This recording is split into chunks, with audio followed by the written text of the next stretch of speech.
Voters in the battleground state of Pennsylvania cast their ballots in the primaries on Tuesday. And while both President Biden and former President Trump unsurprisingly sailed to victory in their respective contests, the down-ballot races were a bit telling of what may come in November. Democratic Senator Bob Casey will be facing off against Trump-backed challenger David McCormick in what will be one of the most closely watched Senate races in the fall. Also in the Keystone State, Democratic Congresswoman and member of the Squad, Summer Lee, won her House primary despite her criticism of Israel's campaign in Gaza. That contest was seen as a test of sorts for what other progressive candidates will face in the primaries to come, especially without support from pro-Israel groups and with antagonistic support for their competitors from APAC. She faced a huge APAC challenge in her last race. Pennsylvania Senator John Fetterman has also raised some eyebrows for breaking with fellow Democrats and calling out far-left anti-Israel protesters. He's been a staunch supporter of Israel, and though he's not up for re-election this year, pro-Israel groups are filling up his campaign coffers. He's gaining with Republican donors as well, according to The Intercept. Simpson the October 7th Hamas attack on Israel, at least 14 registered Republican donors have contributed to his campaign. Yeah, there's a lot of simpatico there. APAC has gotten a lot of flack from the left for donating to Trump-backed candidates for a long time.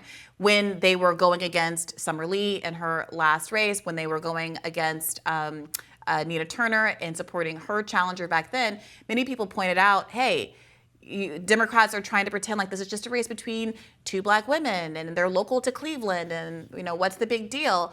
But what you had was one of those black women being enormously funded to the tune, I think, a couple of $1 million of last-minute funding by APAC in an effort to defeat Nina Turner, principally because she offered some pretty, frankly, generic criticism of Israel and the occupation of Gaza long before, obviously, years before October 7th. So this is the question. This APAC has had to do a little bit of a rebrand because it is so closely associated with the right, but does give to so many Democratic candidates. And I think it's really exposing the extent to which there is a uniparty that is bought by these lobbying groups to enact interests that have nothing to do with the interests of the American public.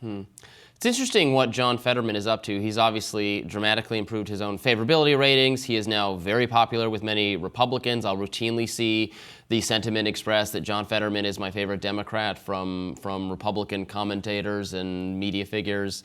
I wonder if he's actually going to switch parties, or is this frankly, what I suspect it is an effort to make sure Biden does in fact carry Pennsylvania in the fall. It's going to all come down to Pennsylvania, frankly, and some other places. And it's really close right now. I think he's trying to, to raise his favorability with Republicans in order to get that final, 0.0 whatever percentage. But he's not going to be on the ballot. So what does John Fetterman, being a Republican, have to do to help? I think they're hoping that people remember how much they like Fetterman? Moderate people, Republican-leaning who don't like Trump. Remember, well, Fetterman's okay, so maybe I can vote for Biden. Summer Lee's? What do you read into Summer Lee's victory over her APAC-backed opponent? I don't know anything about it.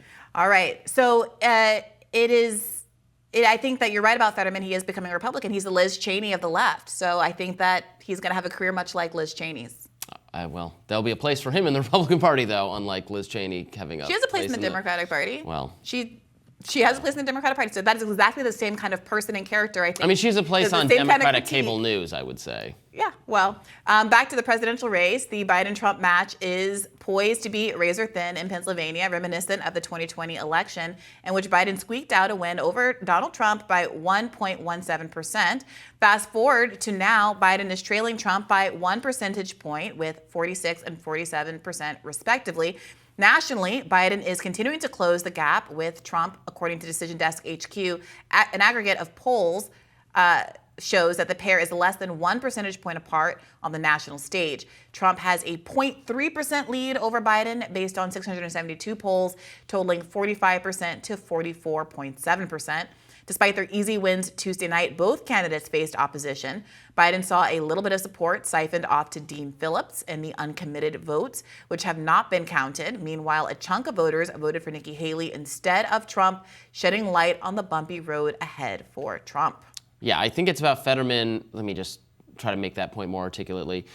Having enough credibility with Republicans to, when push comes to shove, say, I don't like the left and I'm, sticking it to them all the time.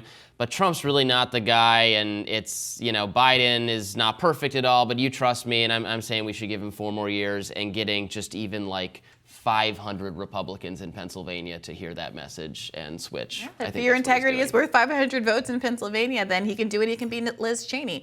But I think the comparison stands. I've also seen some people just talking about him as a replacement for West